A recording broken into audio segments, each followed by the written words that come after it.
Hello, everyone, and welcome to the LFG podcast. I'm Ian Horn. It's day 3 of Money 2020 Amsterdam, and you can probably tell that by listening to my voice. I'm joined by Simon Hunter from Signifyd. We're going to have a conversation about AI. Of course we are. That's been the main topic at this show throughout the last 3 days. Simon, really, really great to have you with us. Thanks for having me. Quickly, for everyone listening, what do you do at Signifyd, and what's your connection to AI? Yeah, sure. So Signifyd, we're an e-commerce fraud protection platform that focus on stopping bad actors, preventing fraud, and also optimizing commerce for our merchants. And I sit on the side where we're looking at agentic commerce and payment optimization and how those two fit together in this new world where we're not talking about people making transactions, but potentially machines or bots or whatever you might like to call them. So Yeah. I'm trying to figure out where we sit in this new agentic world and how we can optimize things and protect our merchants at the same time.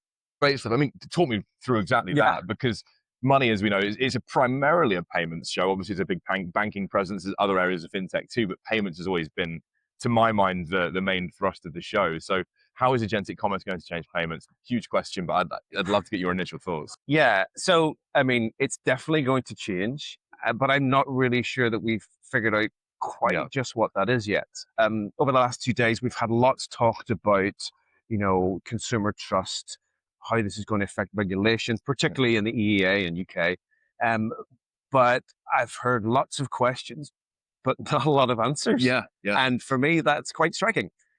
So I think what we will see is lots of change on the front end, consumers, user experience.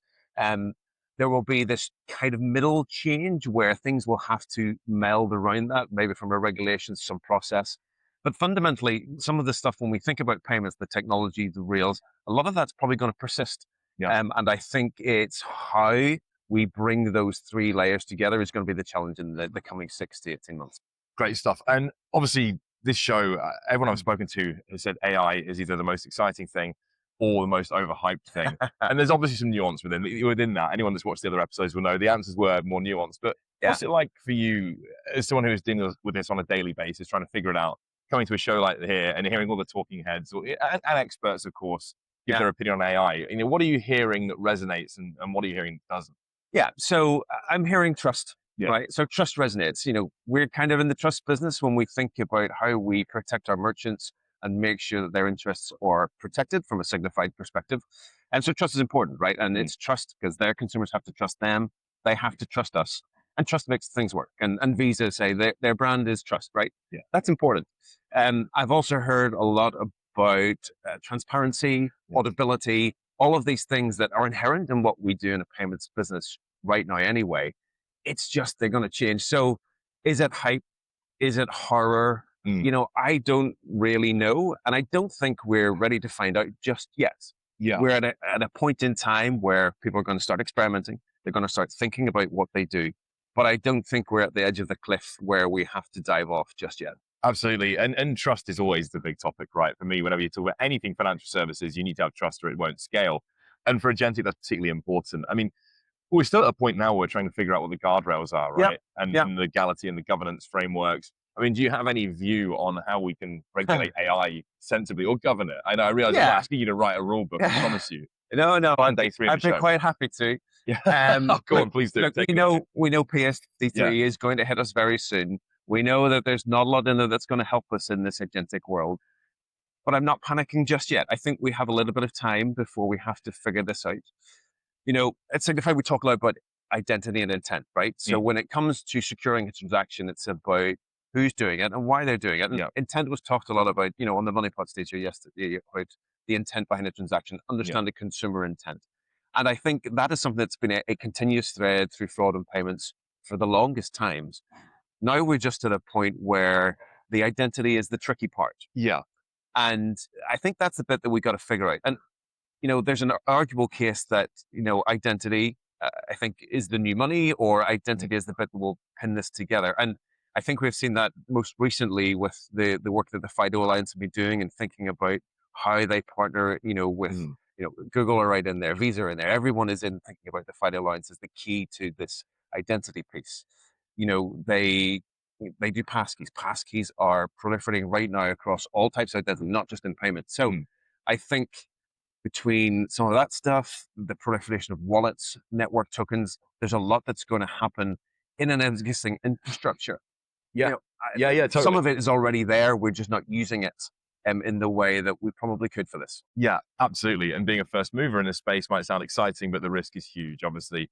I mean, what's your take on the fraud situation, of course? Because if you've got agents making payments, you can do fraud at scale, right? At speed, all of that stuff. So, I mean, fraud's always going to be there, right? Because it's a business. There are two businesses competing head to head. We got fraudsters who are organizations that are banking on people making payments. And there's people like us at Signifyd on the other side competing against them, two businesses head to head. But this is just another technology change like we've had before. When we think about it, we're just now in a position where if we think bots like kind of control the internet, right? Google indexing is a bot. But are these bots friend or foe? That's what we've got to figure out. And some of that is something we can tell from the absence of data in a transaction. Or we can maybe tell it from the presence of data in a transaction. So for us, it's thinking about how we can identify whether we're dealing with a human or a bot. But at the end of the day, the problem is the same. The arena is the same. We just got to be more clear on identification and understanding the intent behind that identity. Absolutely. I mean, let's just say everything goes relatively to plan and we have a kind of know your agent system that works and we have fraud as under control as it can feasibly be.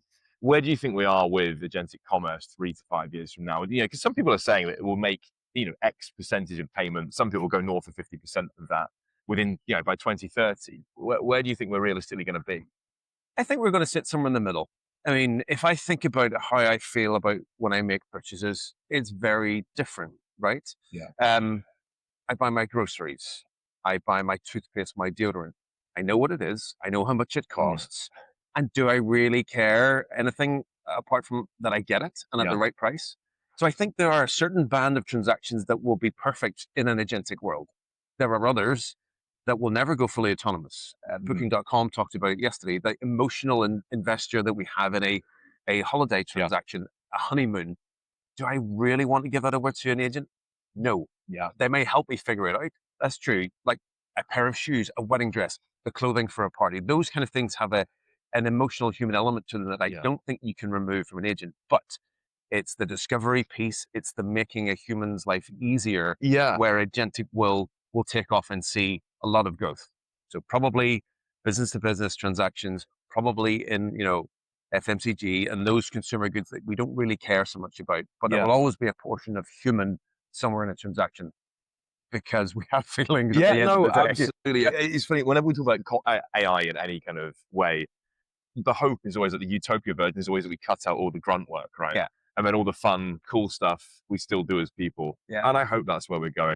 But I mean, if you look at it, right? So Amazon tried this a few years back with their dash buttons. Hey, here's a button when you want to order this. It didn't work. It's gone. Alexa shopping. Didn't really happen. That was the autonomous promise where you can do that. No, my printer ink gets ordered and delivered to me when it runs out. Perfect. That's agentic, without it really being agentic now. So I think we will see it blend into our lives over time. And some of that will be just as a technology change in general. But I think 3 to 5 years, we're going to have a good portion of it. It will become normal, but fraud is still going to be there. Of course, I don't think we get past that. I think fraud is cat and mouse. It never ends, right?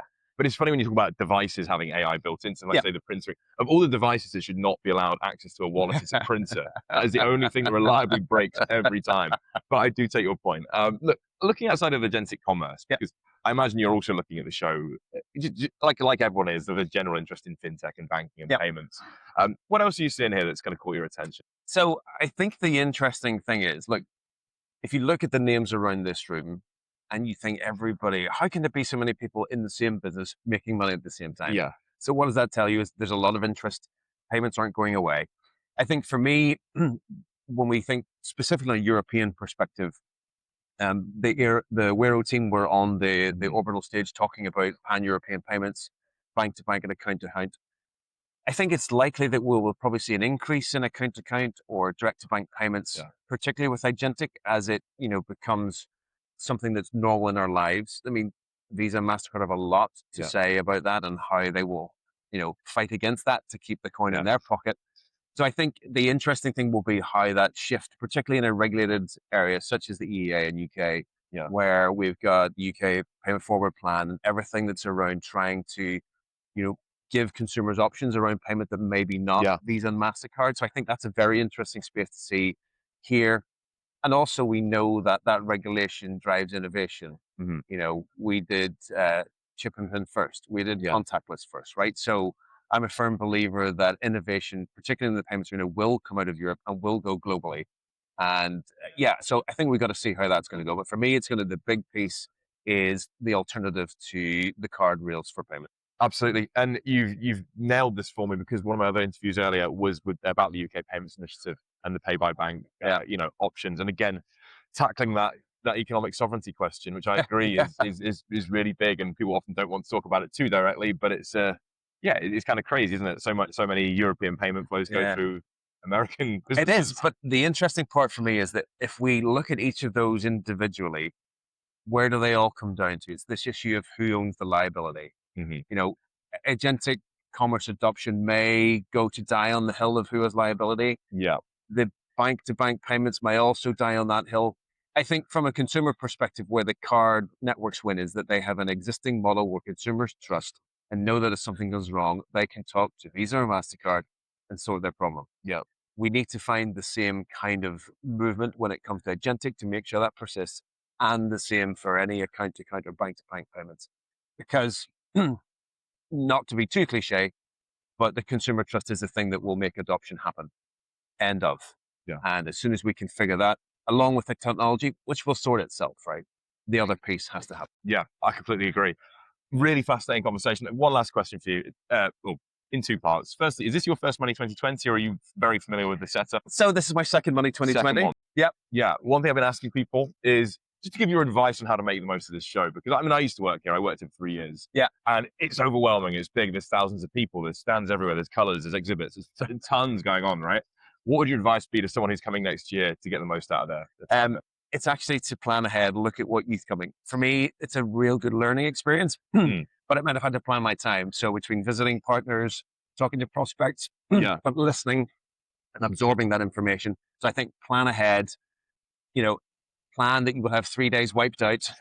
Don't plan anything else. Give up all your meetings and just come, involve yourself, absorb it all, and just dive in. Couldn't agree more. Simon, thank you so much. And to everyone who's watched this, thank you for joining us. Thanks, Ian. Raising funds, speaking to Claude, drinking coffee and fighting fraud.